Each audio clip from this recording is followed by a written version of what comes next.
One way of talking about mental health is to say that mental health is a measure of our ability to relate to uncertainty.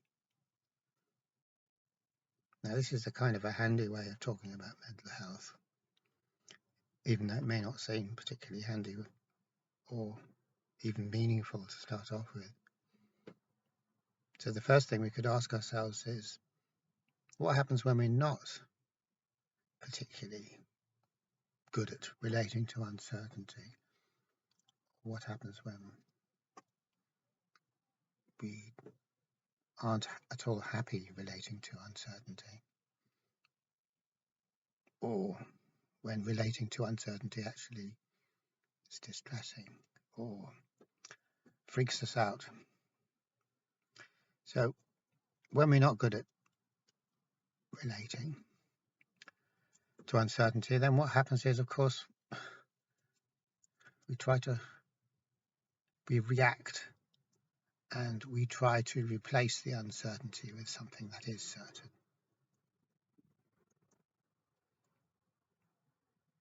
Now, the fact that I'm doing this means that I end up relating to something that isn't really real, because I've just run away from relating to what is real.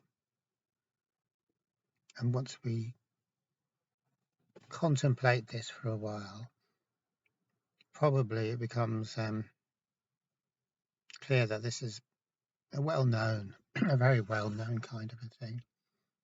And we can give examples to illustrate how well-known it is. So supposing I'm a policeman, a detective even,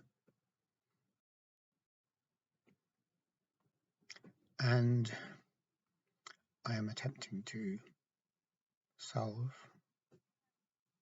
via my deductive abilities, my detection type abilities. So say somebody's been murdered on the street, and I'm trying to do my job as a detective and work out who did it and why they did it and catch the person who did it and all that kind of a stuff. Now, if I'm not a very good detective and there is a trail of evidence that leads pretty convincingly to one person who was seen in the area, maybe he was seen going off in some kind of a hurry, and maybe he even conceivably had a motive. Quite possibly he had a good motive as well. So all of those things put together, he was seen in the area, he was seen leaving the area, had motive. He hasn't got no one to say that he wasn't, that he hasn't got an alibi, etc., without going into it too much.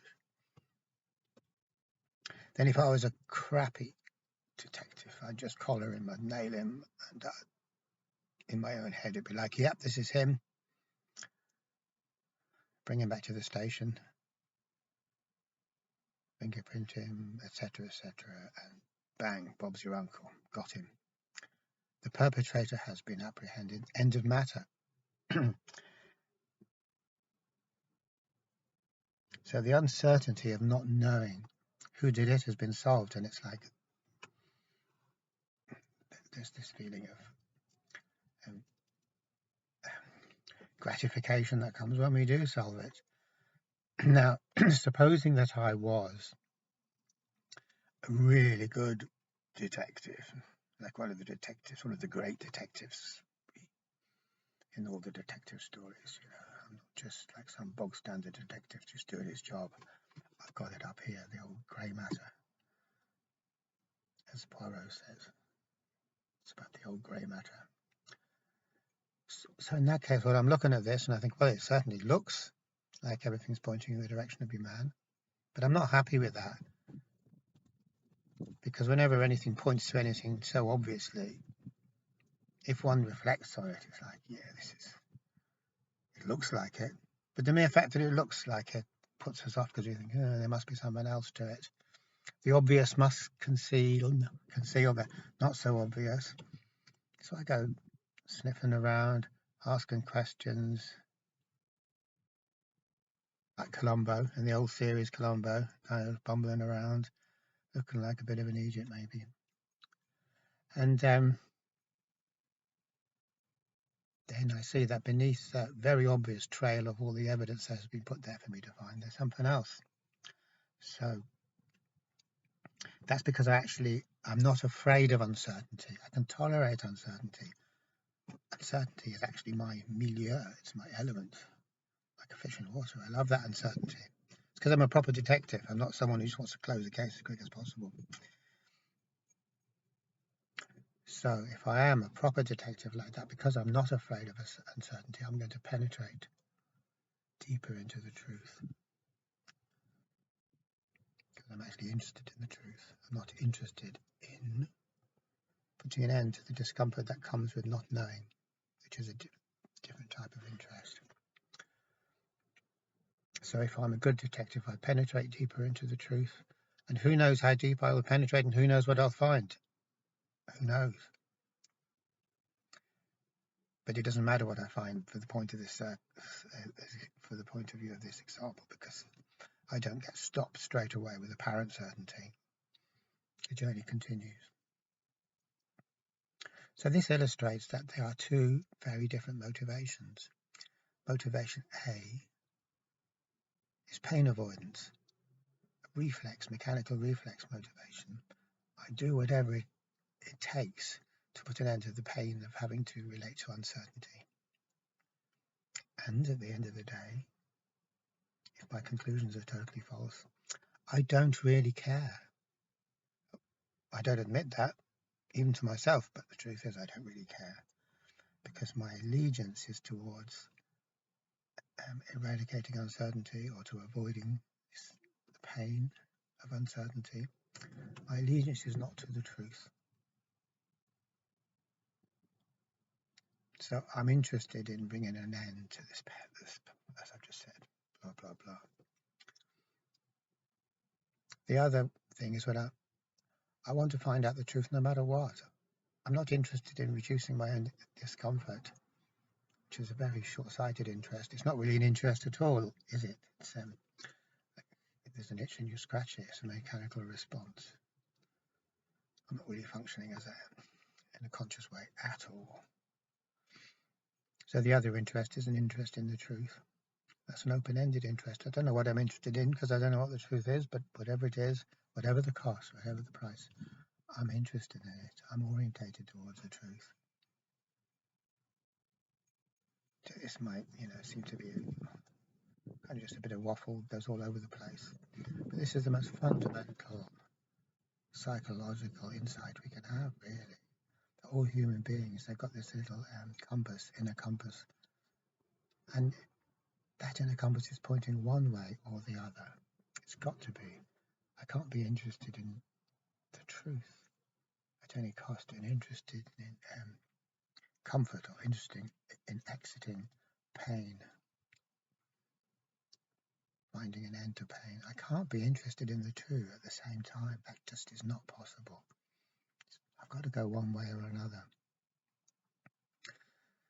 I can pretend to be interested in the truth whilst actually just be interested in wrapping things up, so I don't have to be dwelling in uncertainties. That's quite possible.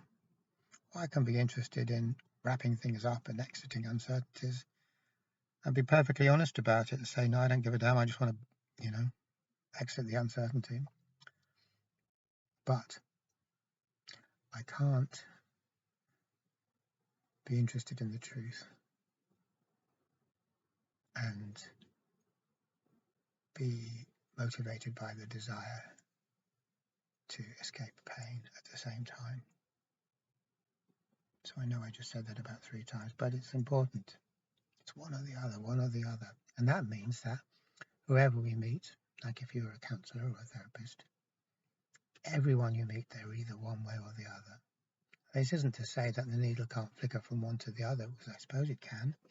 We can live on the edge and we can have conflicting motivation, and we can be going from one to the other. That can happen. But on the whole, if we're not, much more common is that we're one way or the other, and that isn't going to change quickly. I'm not going to change from being interested in convenient lies because that's what it comes down to, even though it seems a bit harsh to say that. It is in fact what it comes down to. Comforting illusions might be a slightly better way to put it, because it sounds a bit not quite so harsh. I can't be like that and just suddenly, at a drop of a hat, swing over. I have to kind of walk that path of being interested in comforting illusions. That's my direction. It's a few superficial experiences, or talking to a few people about this, or having a few experiences and thinking about it differently. It's not going to change my orientation. This change of orientation is a big thing. I could have a huge experience, a really big experience, and that could result in it. Or it might be an organic, accumulative process over many, many, many years, maybe over a lifetime. It could be that as well. So what I'm basically saying there is that whichever way we are, we're pretty much going to be that way, and we're going to have to see it through. It's good to know which it is. Now, it's good to know which it is, what my orientation is. The painful truth. Truth always is painful, unless you're completely enlightened or something, but we won't waste any time talking about people who are completely enlightened. They're not going to be coming in for therapy anyway. And yeah, so it's important to know, but at the same time, if I happen to be a person who is interested in comforting illusions, then that necessarily means I can't be aware that I am the sort of person who is interested in comforting illusions, who's orientated towards exiting painful situations, who's not interested in psychological work. I can't know that, and that's like a fundamental principle. We might ask, well, why not? Why can't I just own up to it and say, yeah, okay, that's how I am. That's, how I'm wired at the moment, at least. But the answer is staring us in the face.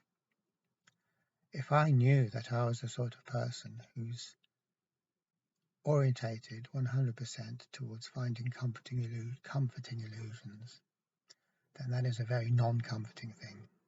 To have that awareness is a very disquieting awareness. Just think about it. I mean, where does that lead? It leads into a whole mess of stuff. It's opening up a whole can of worms.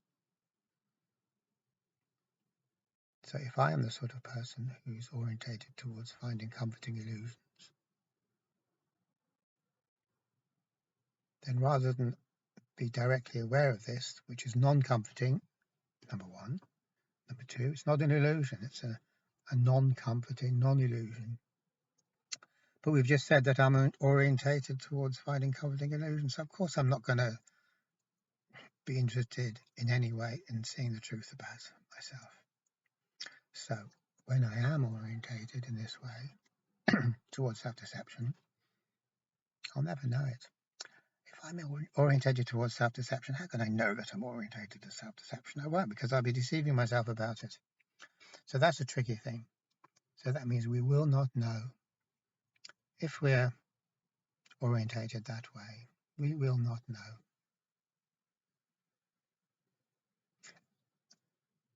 And by the same token,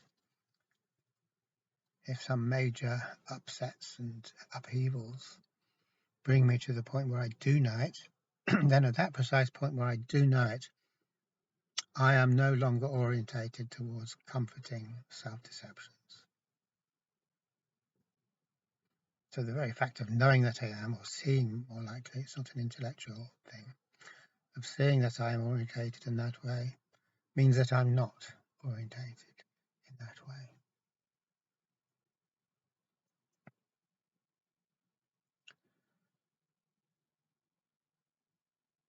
So if we go one step further and then make the assertion that a very large proportion of everyone we meet is going to be orientated, illusion orientated to treating illusions as if they're not illusions, And I think that's easy enough to kind of ascertain. Talk to anybody, you'll soon get the impression that are we driven by our beliefs? Are we driven by our prejudices, our biases, what we'd like to believe? Or are we completely open-minded and willing to drop what we think we believe or think we know or know we know at a drop of a hat and say, gosh, that's all a load of baloney, isn't it? Gosh, spent my whole life believing in that baloney. That's amazing. It's clearly you aren't going to meet many people like that. We know there aren't many people like that. We just know it. It's too difficult. That's a very free way to be willing to let go of everything just like that. What characterizes us as human beings is our inability to do that, our resistance to do that, our infinite reluctance to do that. Hang on to the illusions, it's our motto. Hang on to them by saying they're not illusions. So we fight for what we see as true, we fight for our beliefs, we fight for our values, etc., etc. And we can go so far as to say all of this fighting, all of this gung-ho, positive thinking type stuff, all of it without exception, that's all about defending illusions. All of it, all aggression, all of this kind of strong-minded, take no for an answer type bullshit. It is all due to our love of illusions and our complete aversion to the truth. Absolutely. If we weren't averse to the truth, then we wouldn't be fighting. There's no fighting. You don't have to fight. We see the truth when we stop fighting to protect illusions. We don't fight to see the truth. We don't struggle to see the truth. We don't struggle to see the truth about the world, because that would be the same as saying that it's my goal to see the truth about the world. But how can I make a goal of seeing the truth? Because if it's a goal, I already know what it is. It has to be a goal. I don't know what the truth is. The whole point is that it's a question mark. In other words, the whole point about the truth is that we can equate it to uncertainty, radical uncertainty. All certainties are superficial. All certainties are mind-created fictions or comforting illusions. Now, that might seem quite odd, because we could quite conceivably say, well, why should truth be uncertain? Surely the truth has to be real certain, more certain than anything else. And we can approach this in two ways. One would be to look at it in terms of physics. So as soon as we look at it in terms of physics, then we have to very quickly say, okay, yeah, the truth is always uncertain, because we know that the more we see bedrock of reality, like just for one example, where an electron is. Where's the electron? Spot the electron. That when we go into that, we realize there is no clear, definitive description of where the electron is. Everything dissolves into probabilities, probability waves, uncertainty. It's all uncertainty. There's no matter. Matter is certainty, belongs to the paradigm of certainty, because like there's stuff and it keeps on being stuff and it's always there and it's very predictable and it's stuff, whatever that stuff is, who knows. But when we look into matter, we discover there's no stuff there. It's kind of like, I don't remember the quote, but it's like something somewhere is doing something, but who knows what it is, and that's about the most we can ever say about it. And it was a top flight physicist said that. When we get really into physics, we realize that we know less and less, and we get to the whole idea of limitology. We get to the point of knowing that the stuff we just can't ever know. Because in order to know, we have to project a framework made up of our own assumptions, and then we know, but we don't really know our assumptions because we assume them, etc., etc. So that's looking at it from physics, and that's very, very damn conclusive. You can't actually be a physical scientist and start waffling on about that truth and certainty are synonymous. You just can't do that. It's kind of like saying nothing's true, isn't it? Nothing is true and everything is permissible. That's another quote, but I'm not quite. It was Hassan Sabah, which I got from reading Robert Anton Wilson. Everything is true, which means nothing is true, which means the whole notion of truth goes out the window, really. The whole notion of certainty goes out of the window. And then there's a psychological thing about truth. So psychologically, when we say that truth is certain, that means just that we have a way of looking at the world that produces a definite picture. And that's so we kind of we're assuming that there is a final definite picture, which is the right way to see the world. And then we stick at that and we carry on seeing the world that way, because of course we do. If there is a definite right way of seeing the world, then we'll carry on seeing it that way, because there'll be precious little point in changing it. Or why would you move on from seeing the world in the right way? But it turns out psychologically that as we grow, which is the most fundamental thing that we do, we grow. Or you could say the most fundamental thing is that we don't grow, but that's another way of saying the same thing. We discover that the way we had of looking at things isn't the right way. It's just a way, lots of different ways. So there's no certainty there. And that lack of certainty is what growth is all about. Not being stuck, not getting stuck. The world is always opening up and proving to be a bigger place, a deeper place, a more mysterious place than we thought it was. And that process doesn't end, because if it did, it'd end and it'd be like, yeah, this is it, stick here. That's the truth.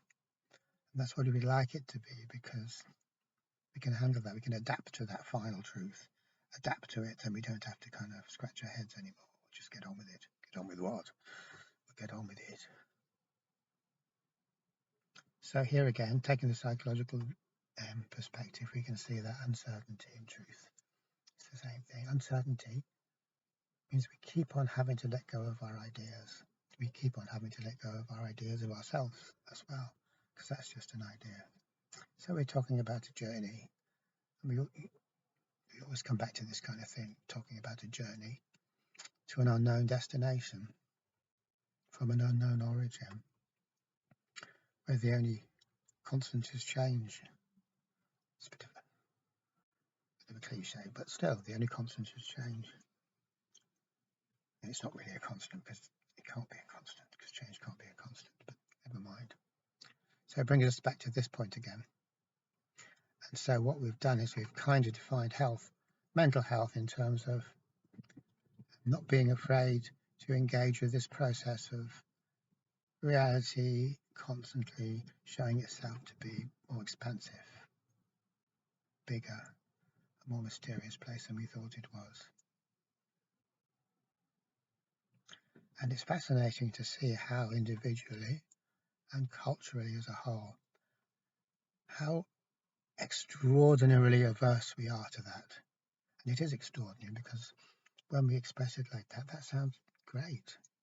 Well, that sounds totally amazing. And yet at the same time, we're totally averse to it. We don't want anything to do with that.